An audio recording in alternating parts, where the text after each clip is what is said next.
Hi, and welcome to another episode of Tell Me About Your Bike, the podcast about the meaning of life, the universe, and bicycling. In this edition, I take a ride with a regular on the Norfolk, Virginia cycling scene, Christopher Wilkening. We talk about riding single speed versus fixie, hair-raising descents, and long climbs. If you'd like to commission your own custom podcast, you can hire me on Fiverr. Just look for a link in the show notes. You can also support Tell Me About Your Bike on Patreon. Patrons get a limited edition Tell Me About Your Bike sticker and access to bonus content. So now listen to another episode of Tell Me About Your Bike. Yeah, definitely a contrasting bike. So let me get your name. What's your name, man? Christopher Wilkening. Okay. So here in the greater Norfolk area for going on 20 years now. Jeez, yeah. Came here for ODU. And somehow made the mistake of growing up and getting a job and becoming an adult and all that. Never intended to settle in Norfolk, but yeah, well, it's not too bad as it is. I came here 30 years ago with the Navy and never left. And, got my degree from ODU and married a girl and had some kids. Yeah, I understand that happens. Child-free bachelor myself. All right. The underpass. What bike you riding today? So today this is a single speed from State. Okay. So I got it a little over a year ago now when I moved down here in Ghent. I know I wanted something just for riding around that I could lock up outside and not worry too much about. So yeah, this was perfectly fit the bill for me. Yeah. Up until about a week ago, I was trying to flip the rear wheel around, so it was fixie. Right. And it's like, oh, that was kind of fun, but kind of not as practical as the freewheel is. Yeah. So I had to put that back and I'm never going to be the New York City bike messenger. Right. So kind of fun, but kind of not as practical as I don't know. Maybe put it back one day. But just for fun. I've never been for a while.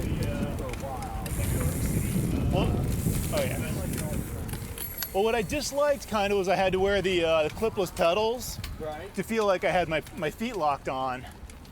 But then that's just one more layer of stuff to deal with when I'm getting ready to go somewhere. Yeah, I can't just put on regular flat shoes. Right. I had to get the road shoes out. Right. And then carry other shoes with me, and it's just And then put other pedals on. I swapped these out, the flat pedals, for speed plays.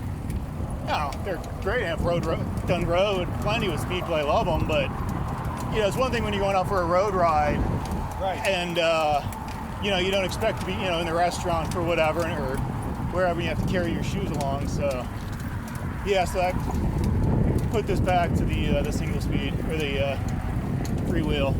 Right. No, it's served me well here. Yeah, and you got two brakes on it, so you're... front and rear, so it was... the whole, bunny hop to lock up your rear wheel, the brake, I didn't even attempt to get to that point. Right. Riding a bike consistently since I was a kid, but I never developed those skills. No, I don't. I can bunny hop, but I can't bunny hop very high. Yeah.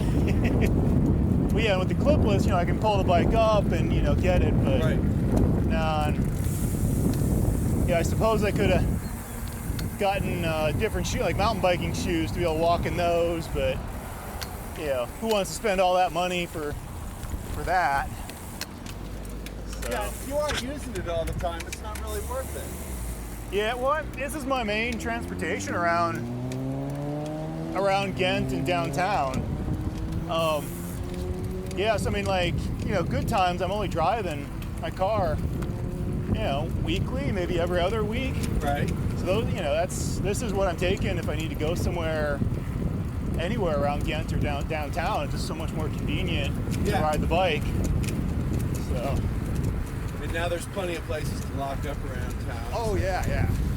No, I don't have to worry about that anymore. I had to drive downtown for something the other week, and I had to think about where to park. Right. Like, it was just, this is just such a hassle trying to figure that out, remember where to park and paying for it. No. Yeah.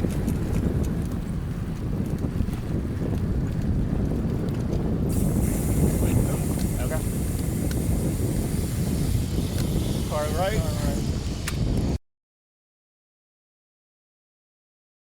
Other bike that I was riding for a while. It's a gravel bike. I've had it for we went the wrong way. 10 plus years. Let's make a big U. Flip this around, yeah. 10 plus years, but it still looks like expensive enough of a bike that I think twice about just locking it up outside somewhere. So I still take this.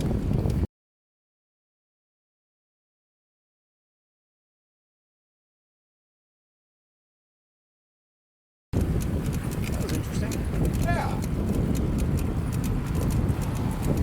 I guess they had a red light, but they weren't. I could have swore they would have had a green light there, and I thought they did too, but then when I looked back as I went through, the light was red. So when the car behind them honking, they must have thought it was green as well. Yeah, we were both stopped at the crosswalk. Right, and they were making a right turn, so I don't know what they're people who don't know how to drive around bikes and they think bikes are just going to run in front of them no matter what. Like, no. I know. No, I was were pretty clearly coming to a stop. Yeah. I didn't roll through the intersection until I was like, well, I guess they're giving it to us. Yeah. I don't know, I kind of make a point of not taking it then, just because, like, no, you have the right of way. It's on you to go. I am going to obey the rules here. And, well, yeah.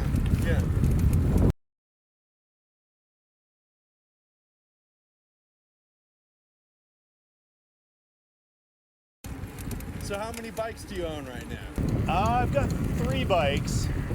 So I've got this single speed, a gravel bike, and then just at the start of COVID, I got what is that? I don't even ride it anymore. A medium end road bike. So I was doing a lot more road riding. Had some thoughts about doing, jumping into some crits here and there. Right. So yeah, just at the start of COVID, I was able to get one of the last bikes before they all kind of went away. But that one, it's the least comfortable, so it ends up getting ridden the least. Even though it's by far the most expensive bike I own and, quote unquote best. Right. But yeah, I mean, the gravel bike's way more comfortable if I want something more with gears. Yeah. And then this single speed just gets, that's just a utilitarian bike. Yeah. So that gets ridden for any errands or around town traveling. Yeah. But yeah, the road bike, unfortunately it's closest to the wall in the garage, so it's that much harder to get out even. And, kind of gets to the point of, those tires are a little flat. Should probably look at that. So it gets ridden even less and less. I have a thing where it's like I won't dust my toys.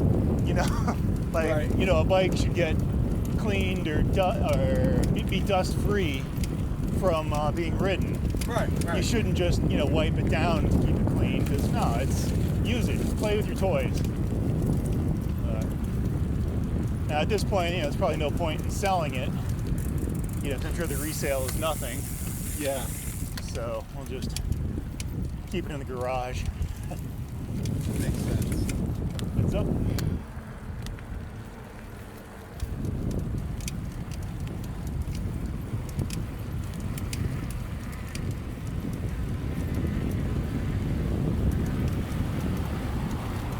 I'll fall back. All right.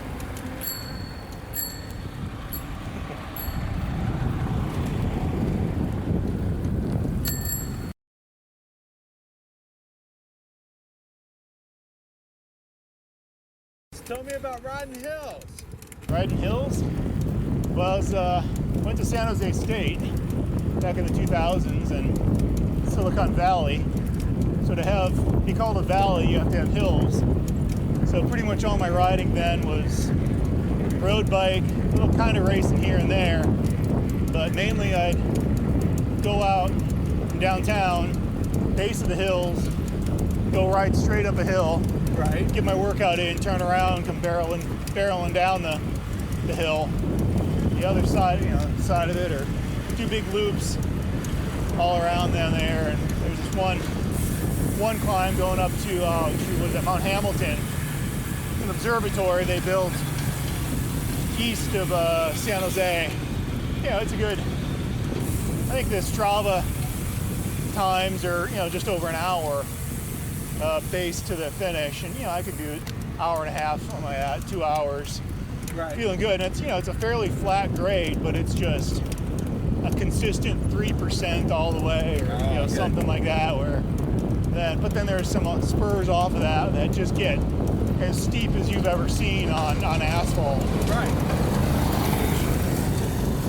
Yeah, there's one section I remember going around there, and like if you started into it at about 40, hit this blind turn doing 40, and the ground just drops out from beneath you, and you can just accelerate well past 60. It's awesome. I mean, the downside, it's completely blind, so you just got to have faith that the road is there. You're up in the country, so there's potential for animals and rednecks, but it was awesome. I was coming down there one time, and I'm doing over 50. This is at 45, so it's reasonable.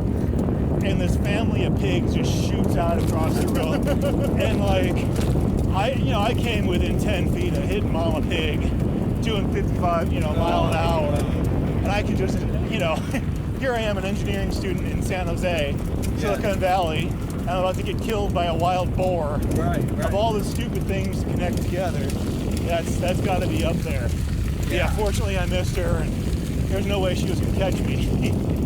Right. But had I clipped her, road rash for days, and then being attacked by a pig would have spoiled the day. Yeah. But it was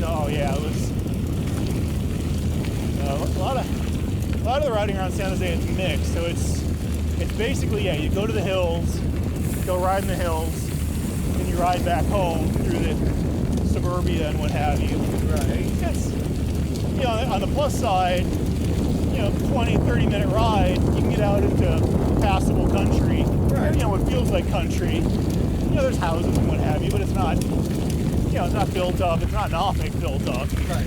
So it's great in that sense, but I don't know, too much suburbia and sprawl and all that. Yeah. But I ended up leaving there to come to ODU for grad school. Yeah, that was 01, 02, something like that. Okay. So it was never on my plan, but here I am. Here you are.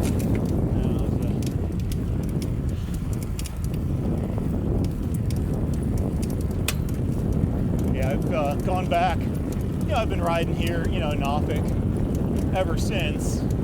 But we do bridge repeats out here at most to get hill work. Where my typical ride out there was get to the base of the hill, select the gear, get out of the saddle, and climb for anywhere from 20 minutes to well over an hour. Right. That just breeds a level of specific fitness that you can't replicate.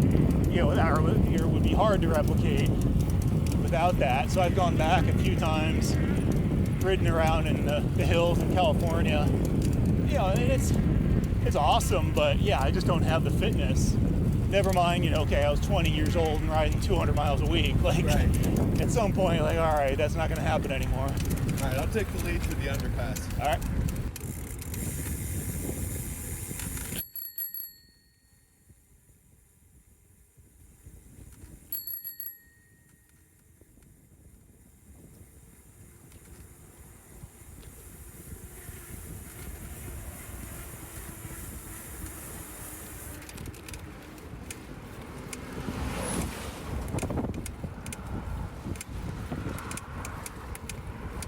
Is all this stuff starting to open up yet?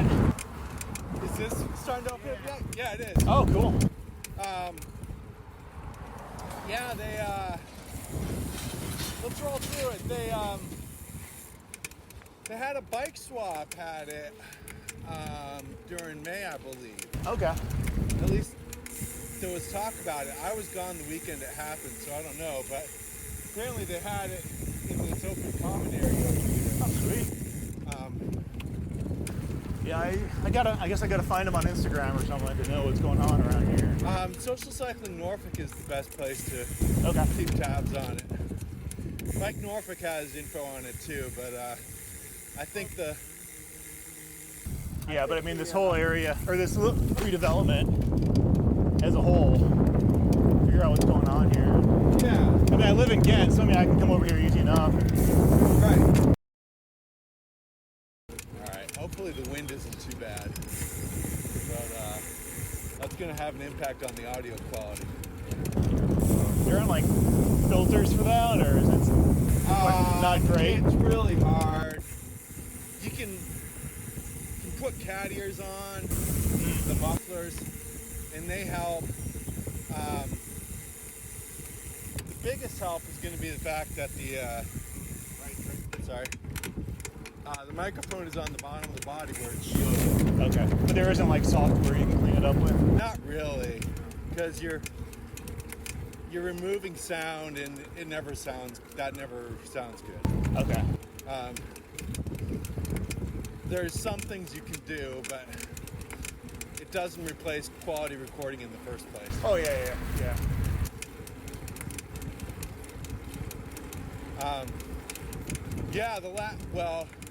I was doing some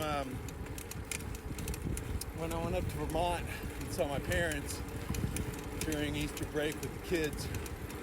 I took this bike up there and went out and did one of the mountain passes. It was great. Yeah, being able to get to the top of a mountain and look out what's below you, and nothing. A feeling you just can't replicate around here. Yeah, it was. It took me. If I had started from the river in the bottom of the valley, it would have been, I think, an 18-mile ride. I ended up doing about half that distance. Because I just chose the best parking at the towards the base of the hill, but I probably could have gotten like 30% more elevation gain if I'd started in the river valley. Nice.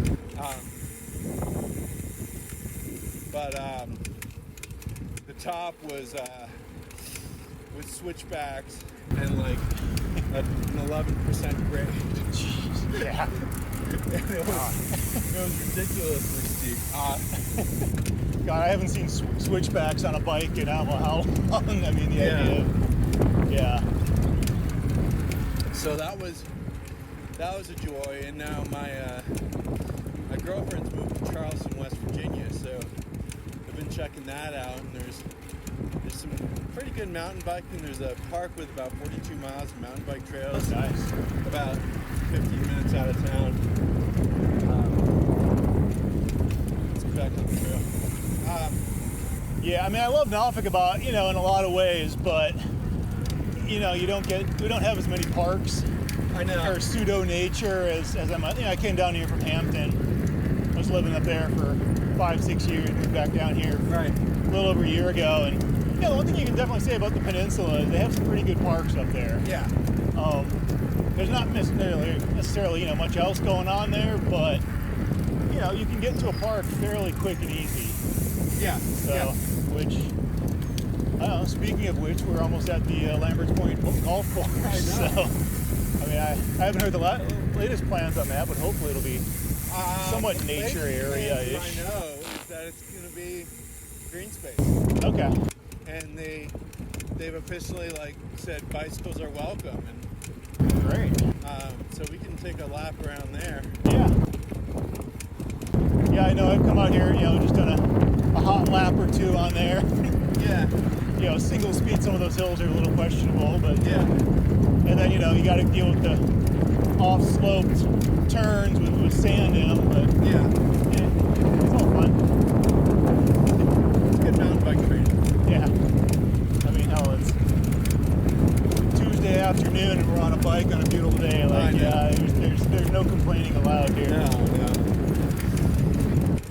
I found a good road climb a couple miles from my girlfriend's house in Charleston, and it's 2 kilometers and 100 meters. 2 kilometers. There's 2 kilometers of climbing. Okay. 100 meters of elevation. So it's 2 kilometers climbing, 100 meters of elevation gain. So it's a 5% grade. And first time I found that, I did like 2 laps. I was like, oh, this is great. And it's about as wide as the street we're on right now. It's got a double yellow line. The speed limit is 35 miles an hour. Okay. There's drivers paying attention, and yeah, you got drivers paying attention. So it's not a thoroughfare. It's not so narrow and steep that there's no place for the cars to go when they're passing you. Yeah. So I'm planning on. We're going in over here. Oh, I'm going the wrong way. I'm sorry.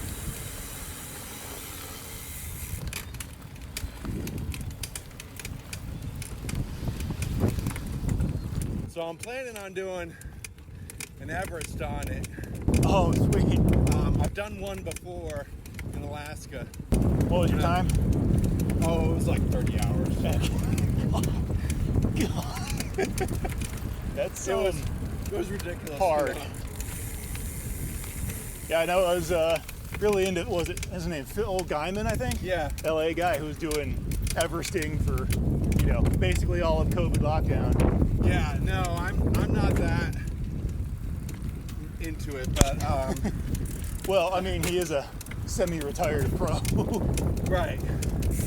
No, I know the record is like 7.5, 6, or yeah, something. When Phil was talking about the watts he was holding, was just like, no, I can peak at that for minutes. Right. And he's like talking with right. those. It's like that's the next level. Some water up here. Yeah, I did the math because I've been doing laps on the Jordan Bridge, getting ready for my mountain bike races. Okay. Because I know like the next one coming up in June, I'm not sure how much climbing there is. I expect a quarter to a third of it will be climbing.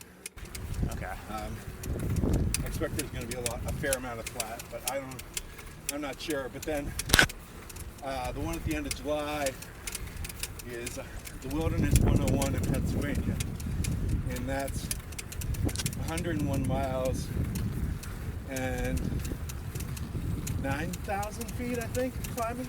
Nice. Wow. Yeah. And then the month after that is the Shenandoah Mountain 100, and that's 100 miles of riding and 13,000 feet of climbing.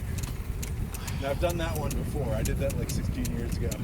So I guess there's really nothing you can do to acclimate to the altitude. So no, like even in San Jose, I'd end up at 3,000-4,000 feet maybe, and I could feel the difference there. Whereas like, Jordan Bridge repeats, right? You're still at sea level. You're only getting 150 feet up. Yeah, you're not, yeah. There's no way to know what that feels like. For the Wilderness 101, the Shenandoah Mountain 100, the majority of the climbing is below 2,000 feet. Okay. So it's not like below 2 it doesn't affect you quite as much. Right. It's not as noticed. It's up. Right. Sorry. Our bad.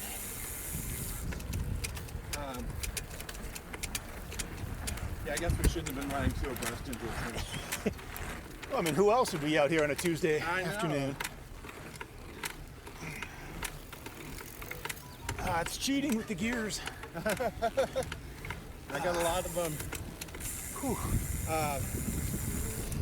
Yeah, and then the Everest is 28,000 feet. So that's about 100 laps on the Jordan Bridge. Wow. And that's, so that'd be like, 30 hours riding in traffic. Yeah. Well, the traffic's not too bad. Okay.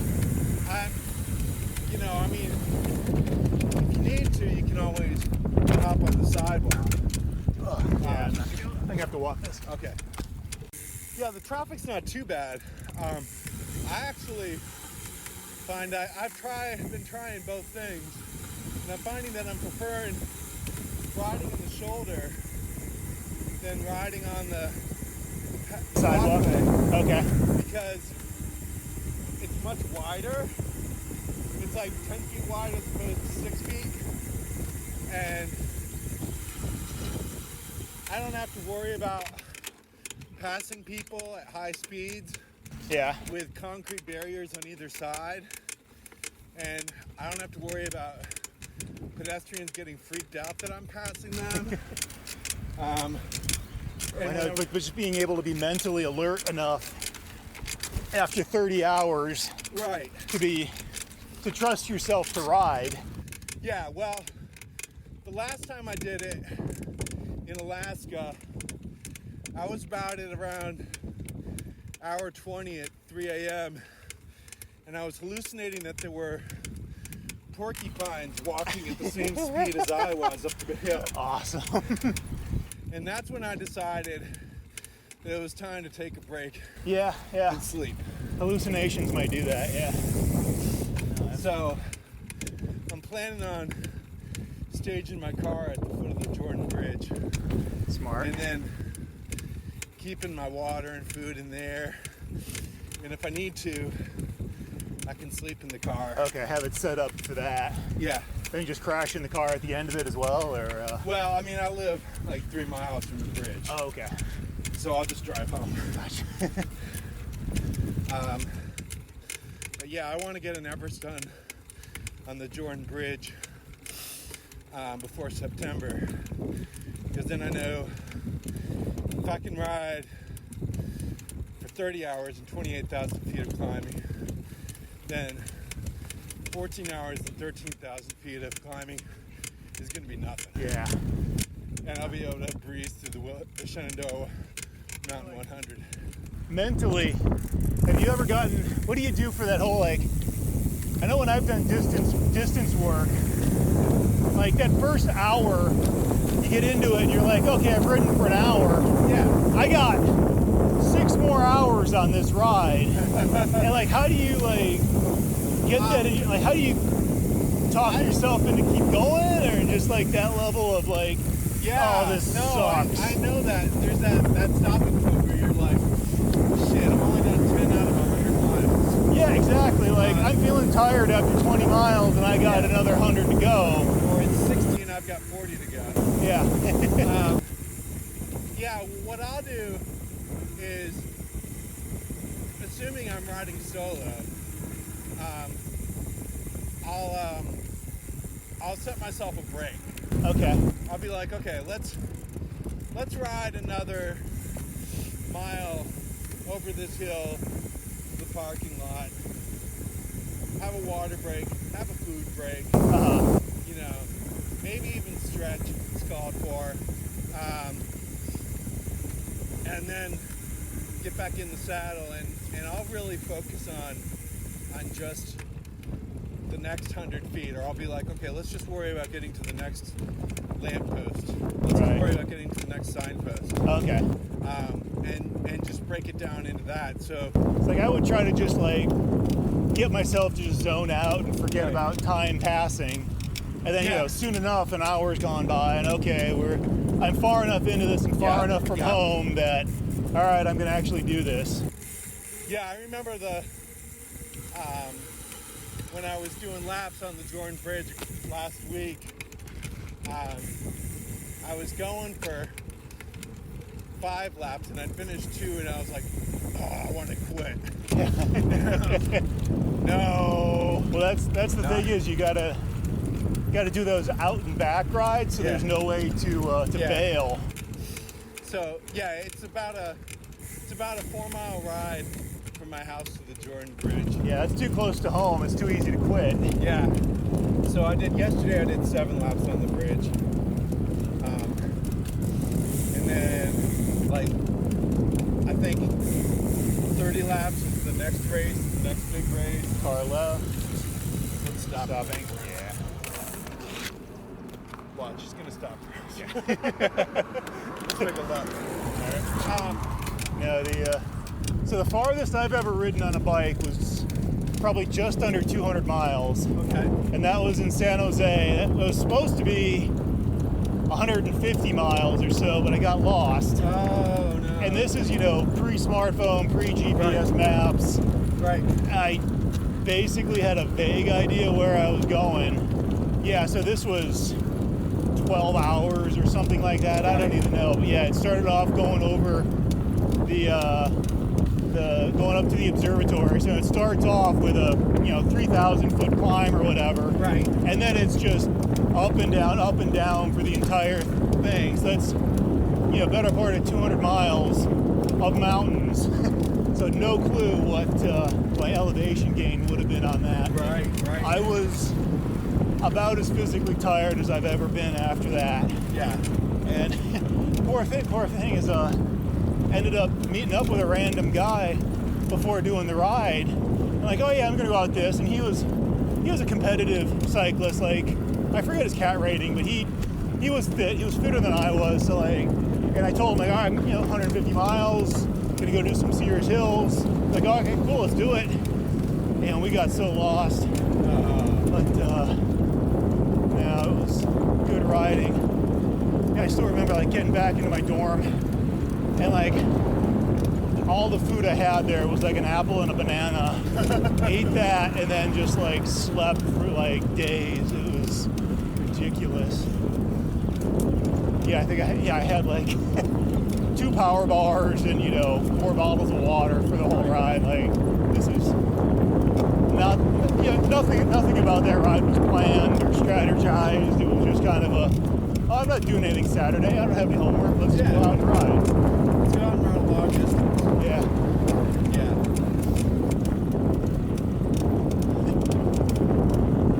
That was some of the coldest I've ever been on a bike too. Was that same ride. Started off, it was summer-ish, or fall, spring-ish. Not cold. We got caught in the rain. It's basically summer gear. So we're coming down these hills, doing 40 odd mile an hour, soaking wet, shivering, barely able to control, the brakes. It's like, yeah, this is not smart. Nobody knows we're really out there. We don't have any alerts or, cell phones that automatically call home if we go over a cliff. Right.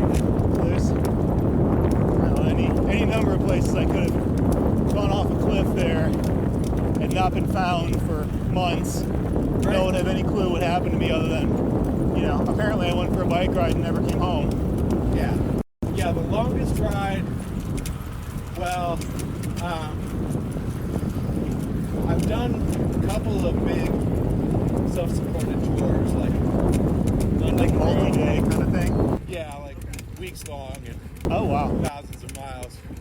But the longest non-stop I did was Boston, Montreal, Boston. Wow. That was an organized ride. And there was a time cutoff of 90 hours, and I made it in, and I think around 86. I wasn't the last to finish, but I was one of the last. That was 730 miles. Jeez. And I don't know, 30,000 feet of climbing or something. You're rekindling an urge to do some endurance cycling that's buried in my brain and not conscious for probably decades now. Oh, it's so much fun. I love the altered state. Yeah. And that one was around hour, like, we started at 4 a.m. and so it was about 35 hours in, around like midnight or 2 a.m. in the morning, somewhere in northern Vermont. And I realized I was falling asleep in the pace liner. In the what? Oh, in the pace line, yeah. And so things that are not safe. At that point I said, I'm stopping, and everyone was really, they liked sucking my wheel because I'm so You're a big guy, yeah. But when I said, I can't stay awake, they were like, oh, yeah. We don't want you falling into the romance. Yeah, I guess the downside, I don't know that there's a great way to train for that around here, short of driving somewhere. And, well, I don't know. I have done the Norfolk to Pungo and back a handful of times. Yeah. And that's serviceable, but I wouldn't say that's not an enjoyable route. No. So it's... No, I did my last road century. I think it was actually double metric century, so 120 miles. Okay. 6 miles. About 5 years ago, and I just was... I realized I was really over doing group road rides in the area because... Well, I think almost all of my long distance stuff has been solo. Oh, you turn? Yeah, you turn. Yeah, I think almost all my stuff has been either solo or with like one other guy. Yeah. And never organized. Yeah, it was a hot day. It was in the 90s, and I can remember being at mile 85 behind this fat guy in a tight navy jersey, and he wouldn't hold a straight line. Okay, just weaving back and forth. Yeah, and just making me feel really unsafe to be on his wheel. Yeah. But every time I tried to pass him, he would jump in front of me. Okay. Now, was he experienced enough to know what he's doing, or new enough where you could kind of say, like, hey, man, I can't say, because I don't know him that well, and I didn't get to know him that well. Uh-huh. But if I had to guess, I'd have to say he didn't know what the heck he was doing. Okay, yeah. So he's just being kind of like, well, I'm letting this guy pass me, and I had like no energy reserves left after 85 miles, and it was also on my road bike, which I just don't like anymore. Yeah, just a harder ride and well, not as comfortable. I don't like leaning over. And regardless of how much tape I put on the bars or what kind of bars I'm running with, I just find with drop bars my hands go numb now. Yeah. And, 20 minutes in, my hands are going numb. I had that problem, and Paul Flanagan, when he had the shop, he was able to fix that for me, but I still hadn't done any long ride. Well, I guess I was some here and there, but one of the things I really like is, you talking to other cyclists about, doing distance, and then, I've done some long rides here and there, like, oh, let's go out and do some distance, and, just teach me some tips and tricks on how to do that. I'm like, cool, so, this has happened with at least 3 different guys, or people I've gone out with, to do long ride, 70 plus mile, 100 mile rides. Right. Just like, all right, we're just going to go out nice and steady, to, just get the miles in. They've never gone that far before. So I'm like, we're out halfway out in Pungo coming back, and I'm just on their wheel, and I'm looking at my speed, and I'm going 18, right, 18.5, 19. They're just kind of gradually ramping it up, and I'm like, I'm just going to let them go for this, and they get, low 20, whatever, and I just kind of yell up to them like, hey, we still got 2.5 hours of riding to get home. And then I see the numbers start ticking back down, 21, 20 and a half, 20, like, yep. Think about where you're at, think about how much distance there is to get home, try to play it smart, and understand the limits of what you can do. Yeah. Well, especially if you've never been in that deep of water before. Yeah, those about this century that I did, double metric century I did, there was about 40 or 50 riders. Okay. And they were trying to keep the pace down. But it kept creeping up, and as the day got later, I just got more and more annoyed until finally we were somewhere in Pungo, and the group was taking off above 20, and I was literally overheating on the back. I had to stop and get a hose and pour water on my head. Oh, yeah.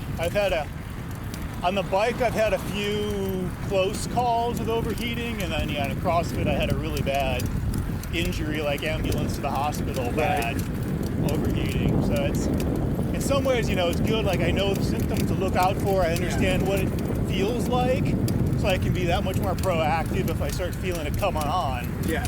But at the same, it just kind of sucks. Yeah, I can feel it coming on. I've had it before. It's been a few years. Yeah. But I knew what the symptoms were, and I was with Liz Sleeper, and I was just like, Liz, I gotta. Yep. I have to stop. Well, and then it's the balance of like if you stop, you lose that airflow. Right. So in some ways, it almost feels better to keep riding at a slow pace. Yeah. Just to get a little bit of airflow, keep it cool. So yeah, when you stop, it just gets hot. Yeah. But we had like 30 miles to Stop in the go. sky, or Yeah, we had 30 miles to go, and I was out of water. that's And yeah.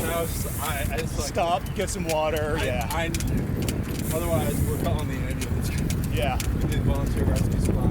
No, it was the CrossFit Memorial Day Murph. What was it? Memorial Day big exercise. It's an hour-long weightlifting, event, CrossFit. I wasn't feeling great to start with that day. I was like, all right, I'll just take it easy. I get maybe 2/3 of the way into it, and I can tell like I'm getting too hot. I don't have the energy. This just feels bad. I end up quitting, throwing the towel. End up walking over to some mats, lay down. A few minutes later, some friends come over and like, how do you feel? And I'm like, I feel bad. Like, no shit, like I'm not joking around, like I feel bad. Right. And then they're like seriously looking at me, and then I start cramping up, I guess, and I lost like voluntary control of my muscles. Like my elbows flexed, wrists up by my shoulders, can't straighten it out, can barely talk. Fortunately there was some service personnel who, had medical training. They came over, like, hey, what's going on? They can tell I'm not doing well.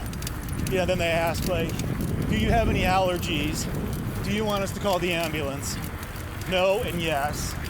And yeah, they had to carry me out from where I was laying down to a different area that was cooler and try to pack me up with ice.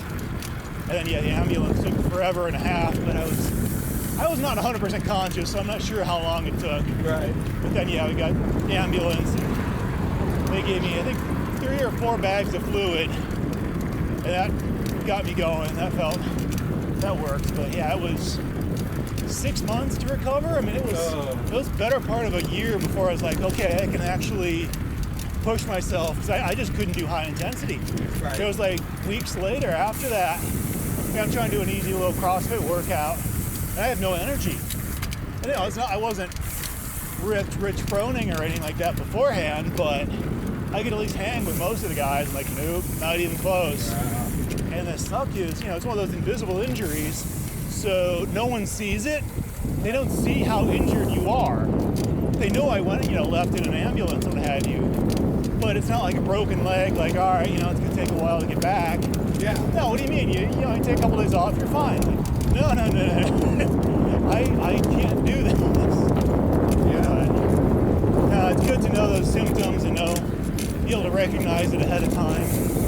Not that, you should go for that or do it intentionally, but That's right. Right turn. Yeah, well, I'm cognizant of that as I plan to do laps on the George Bridge during the summer.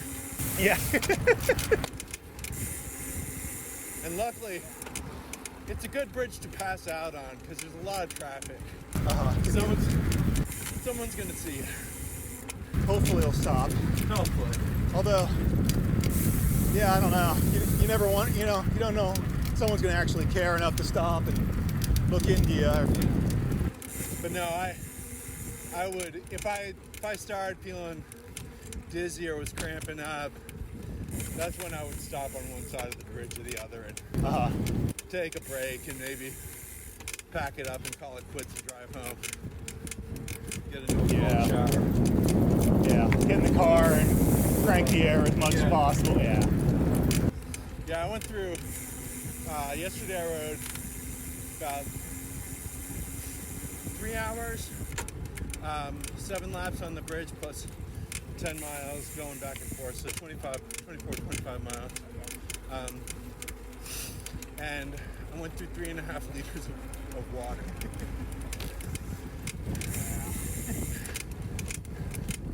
So my 2 water bottles hold about 1.5 liters. My Camelback holds 2 liters. Yeah, I haven't done a ride that requires a Camelback in forever now.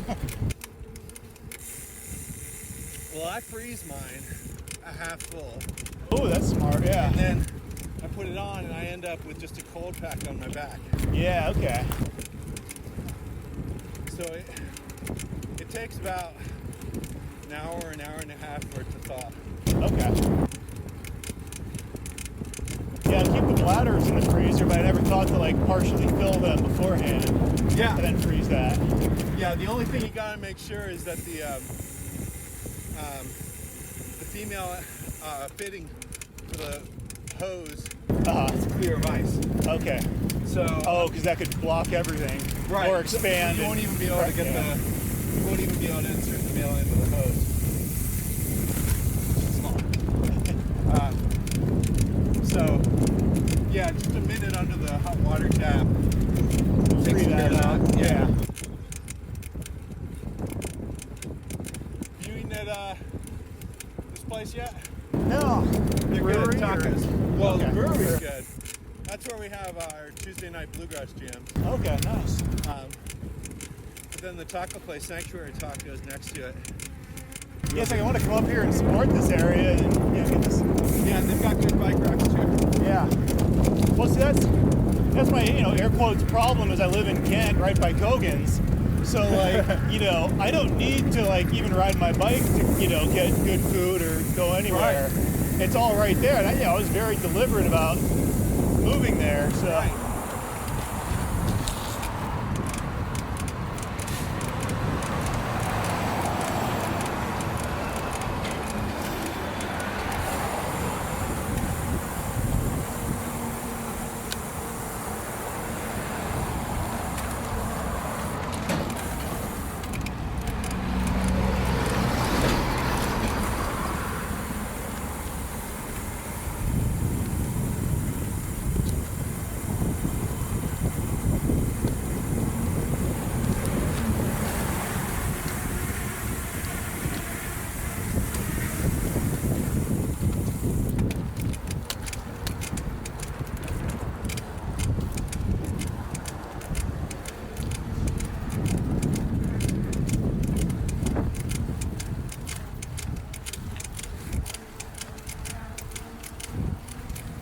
Shade is nice. It is.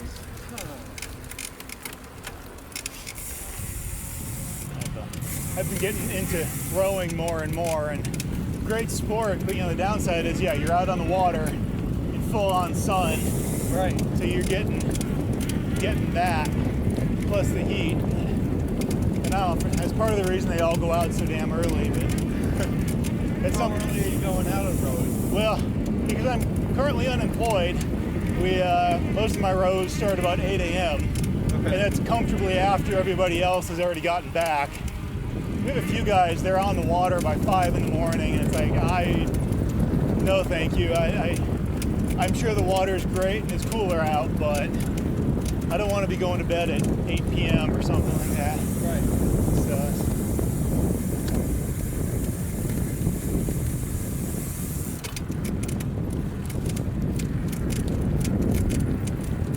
yeah, so that's kind of supplanted riding.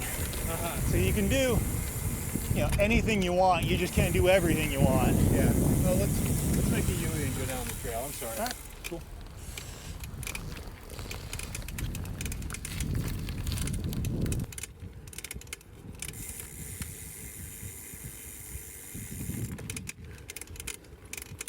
I got to check my creaking bottom bracket. Yeah. Find out.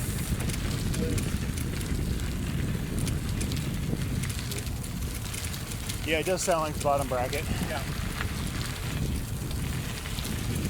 You do most of your own maintenance? Mostly. I tried taking care of my own hydraulic brakes, and that didn't work out. Okay. I'd never worked on them before, so I ordered the kit and watched the YouTube videos, Yeah. and I followed the instructions and didn't get good results. Okay. And I tried it several times and wasn't, and I finally got to the point where I Nope, I'm letting the pro deal with This it. just isn't worth the effort here. Yeah. Well, it was more an issue that Or you just can't do it I right. knew I was doing something wrong. Yeah, I okay. just didn't know what I was doing wrong. Right. And really, if I had my druthers, I would have asked the repair guy to do the repair and show it to me. I will pay you extra to show me what I did wrong. Right. Like, I know I'm missing something really basic here. Yep. And if I had done this before, I would know what I was doing. I didn't, you know, so. But mechanical stuff, yeah, that's not a problem. Like when I went to lock up my bike a couple weeks ago, and I was like, wait a minute, what is that rattling coming off the rear end? Car up. And I looked at it, and I had a broken spoke. So Yeah. you know, I went to the shop and got some new spokes, and then took the cassette and the disc brake off myself. Yeah, that was the last maintenance issue I had on this, was a couple broken spokes. And, you know, I put a little bit of effort and just like, all right, do I really want to do this myself or not? And, you know, between figuring out the exact size of spoke to buy and then getting it right and truing the wheel, I was like, I'm willing to pay someone $40 for this. I think it's hard enough to do. Yeah. And you know, I'm not getting on it. You know, I'm not riding the bike, and I'm not able to just suck it up and do it. So let's throw money at the problem, get it done. Right.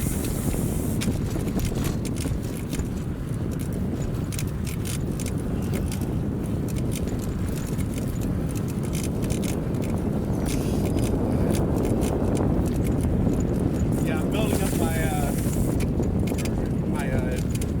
new dream bike. I want something that I can ride up the hills and then in West Virginia. Okay. Not just the Jordan Bridge, but Proper hills. Proper hills. Yeah. proper mountain passes, and then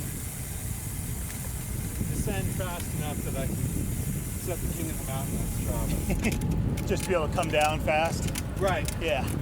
So it's got to have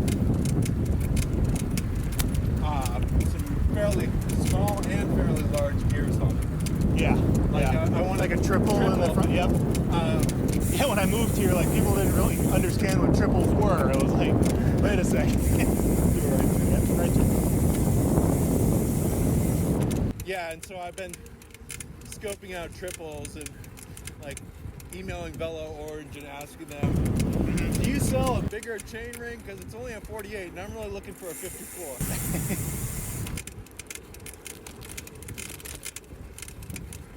Yeah, no, the medium end road bike I bought last, I forget what the cassette was that came with it, but after riding it for about 2 weeks, I realized I'm only using about half the gears back there. Right. Because it's geared for hills. Right. Or it's geared for, generic American, topography where you're going to have to be climbing. Like, I live in Hampton. Like, Right. We get our regular Saturday morning ride had, I think it was literally 100 feet of climbing. Right. Over, 25, 30 miles. Right. That's just, I don't need that cassette. 2 bridges, yeah. Yeah, it's like, no, I'm good. Yeah. Yeah, so I ended up having to replace that, or not having to, but it seemed wise to replace it and just get something that's useful and make the bike better. Better Yeah. for where I'm riding it.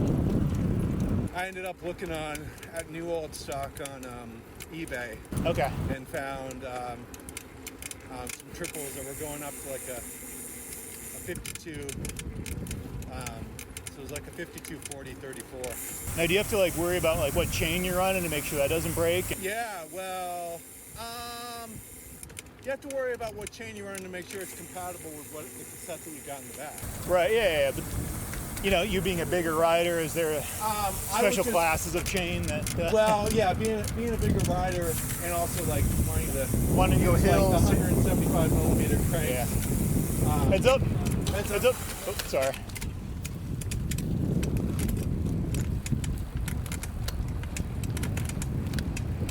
Yeah, basically I would usually go with the heavier duty chain. That's all. Okay. Just like with my wheels. I'm like, no, give me the heaviest. Yeah. I don't want the carbon fiber. Yeah.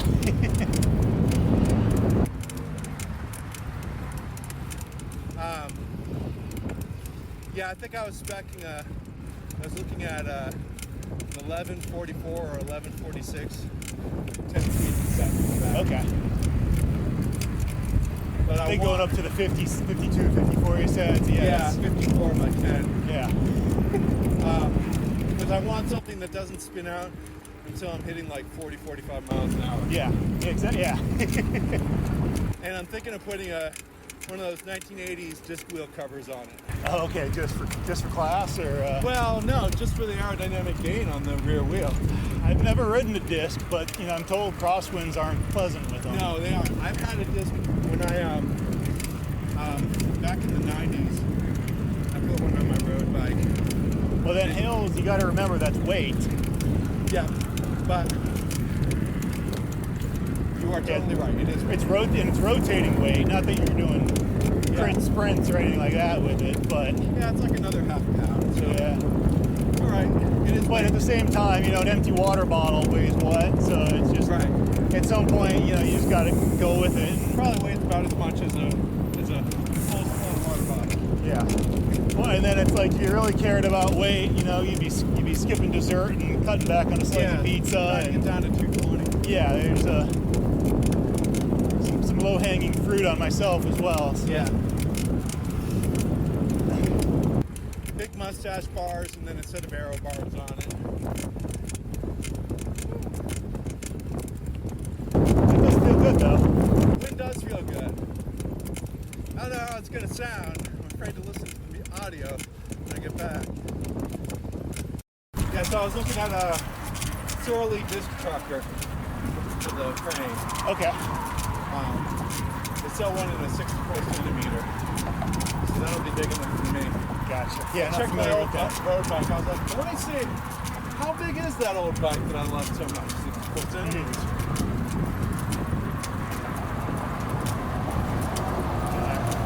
I'm lucky enough that I can usually just buy the large or extra large, and it fits well enough. Yeah, this is the double XL that I'm riding. And I don't have the strength or the size to really require the pure strength of frame. Yeah. I'm not going to be breaking a bike. I'll tell you what, let's do a picture up here on the bridge.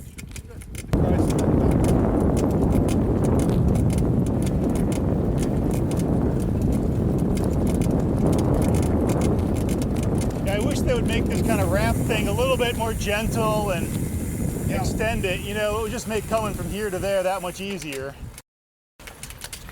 It's just these little things with bike transportation that seem to actually matter more than you might think, or a non-cyclist would think. Right. Oh, you got a ramp. What's the problem? Well, it's not quite the right type of ramp. What do you mean? Well, I mean, they installed it in the 70s before the ADA was in effect. Yeah. It's like, people who never drove a car were designing freeways. You're just going to get the details wrong.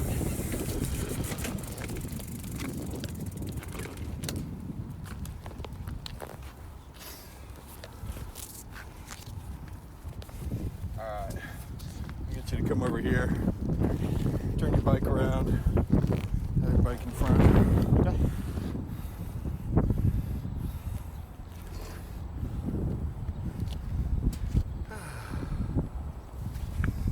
Tell it's post-ride. All right, we got it. Cool. Turn off. Turn back on. Okay, cool. Hey, that worked the way it was supposed to.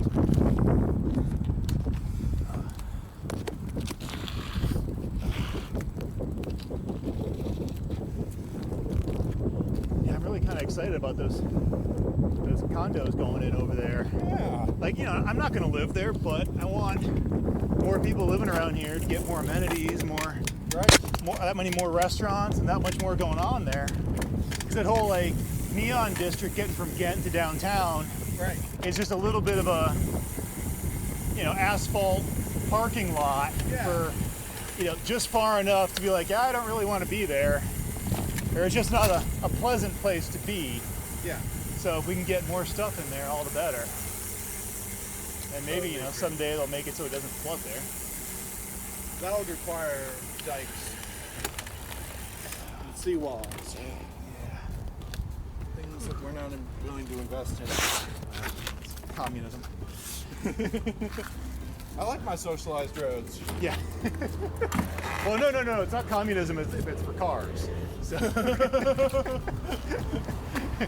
that's just like nature. Like, you know, nature just clearly builds roads. So this bicycle infrastructure. That's what people have to pay for. All right. Thanks, Chris, for talking. I appreciate it. Yep.